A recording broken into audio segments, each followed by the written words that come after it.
Praise the Lord. Right here. Praise the Lord. Praise the Lord Jesus. Praise the Lord. అందరూ కూడా దేవునికి యేసయ్యకు స్తోత్రం చెబుదాం. హల్లెలూయా. Esunu stutinchande. యేసయ్యను స్తుతించండి. గట్టిగా చప్పట్లు కొట్టుకోండి. Happy New Year's Eve, everybody.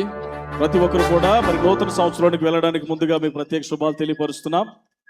Today is the last day of the year. ఈ సంవత్సరానికి ఈ రోజు ఆఖరి రోజు. And tomorrow will be a new year. రేపటి దినాన మనమందరూ కూడా నూతన సంవత్సరంలోనికి వెళ్ళబోతున్నాం.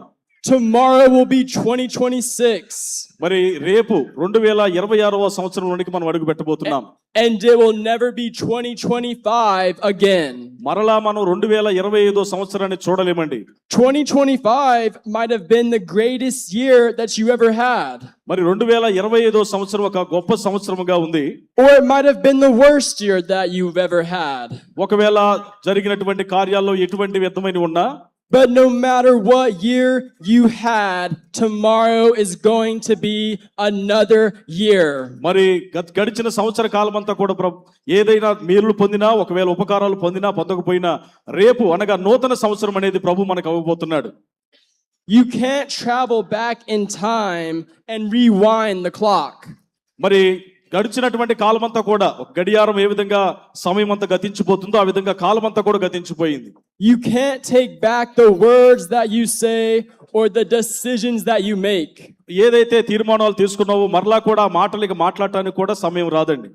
Because time only moves forward. ఎందుకనగా సమయము కదిలిపోతూ ఉంటుంది.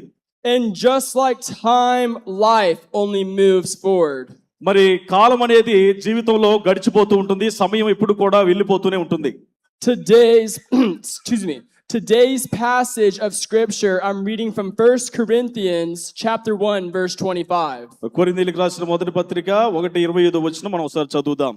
The word of God says, because the foolishness of God is wiser than men. దేవుని వాక్య విధంగా సెలవిస్తుంది. కొరింథీయులకు రాసిన పత్రిక మొదటి అధ్యాయం 25వ వచనం మనం ఒకసారి చదువుదాం. And the weakness of God is stronger than men. దేవుని వెర్రితనము మనుష్య జ్ఞానము కంటే జ్ఞానము గలది, దేవుని బలహీనత మనుషుల బలము కంటే బలమైనది. You know, some say that Socrates, the Greek philosopher, was the wisest man of all. అక్కడ దేవుని వాక్యం మనం చదివినట్లయితే, పిలువబడిన వారికి క్రీస్తు దేవుని శక్తియును దేవుని జ్ఞానమునై ఉన్నాడు, దేవుని వెర్రితనము మనుష్య జ్ఞానము కంటే జ్ఞానము గలది, దేవుని బలహీనత మనుషుల బలము కంటే బలమైనది. One of his quotes is, I know that I know nothing. Socrates అనేటువంటి ఒక శాస్త్రవేత్త ఈ విధంగా తెలియపరిచారు. However, the Bible says that even God's weakness is wiser than Socrates. మరి సోక్రటీస్ ఈ విధంగా తెలియపరుస్తున్నారు, దేవుని వెర్రితనము మనుష్య జ్ఞానము కంటే జ్ఞానము కలదని దేవుని వాక్యాన్ని వారు ఎత్తి చూపించి మాట్లాడారు. The strongest and wisest and only one true God, Jesus Christ, came to save you from your sins. యేసుక్రీస్తు ప్రభువారు ఆ బలమైన దేవుడు, ఘనమైన దేవుడు, మన పాపముల నుండి మనల్ని రక్షించడానికే ఈ లోకానికి వచ్చారు. He came to give you peace and an abundant life that's everlasting. మరి నిత్య జీవాన్ని మనకి ఇవ్వడానికి, సమృద్ధి జీవం ఇవ్వడానికి యేసుక్రీస్తు ప్రభువారు మన యొద్దకు వచ్చారు. He died the most painful death on a cross and God rose him from the dead in 3 days. సిలువలో వేదనతో కూడినటువంటి ఆ మరణాన్ని పొందారు, 3వ దినాన మరలా ఆయన తిరిగి లేచాడు. People oftentimes wait until the end of the year to change. ఈ సంవత్సర కాలం ముగింపులోకి వచ్చేసరికి ప్రజలు అనుకుంటారు మార్పును మేము కోరుకుంటున్నాం అంటుంటారు. But when you surrender to Jesus Christ, యేసుక్రీస్తు ప్రభువారికి నిన్ను నీవుగా లోబర్చుకునేవాడిగా, నీ వ్యక్తిత్వాన్ని క్రీస్తు ఎదుట లోబర్చుకునేవాడిగా ఉండాలి.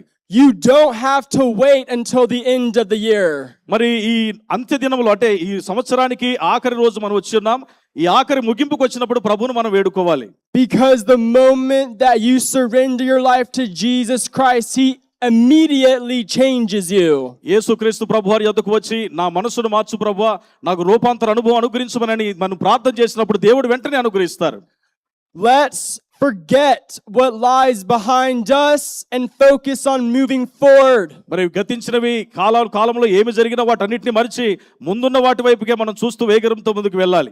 The Lord Jesus Christ wants you to live a new life. యేసుక్రీస్తు ప్రభువారు ఈ నూతన సంవత్సరంలో అడుగు పెట్టడానికి ముందుగానే ఒక నూతనత్వంతో కూడిన జీవాన్ని నువ్వు పొందుకొని ఉండాలని దేవుడు ఆశిస్తున్నాడు. So surrender your life to Jesus and receive the abundant life and the blessed life. యేసుక్రీస్తు ప్రభువారికి నిన్ను నీవు లోపరుచుకొని ఆయన ఇచ్చే సమృద్ధి జీవాన్ని నిత్యత్వాన్ని నువ్వు పొందుకునే వారిగా ఉండాలి. And the everlasting life he has planned for you. Hallelujah. ఆమేన్, హల్లెలూయా. యేసుక్రీస్తు ప్రభువారు నిత్య జీవాన్ని మనకి ఇవ్వడానికి సిద్ధంగా ఉన్నాడు. ఆయన గట్టిగా చప్పట్లు కొడుతూ ప్రభువుని మహిమపరుద్దాం. హల్లెలూయా. నల్వా కేన్ గారిని బట్టి ఒకసారి గట్టిగా చప్పట్లు కొడుతూ ప్రభువుని మరొకసారి మహిమపరుద్దాం ప్రియులారా. Praise the Lord.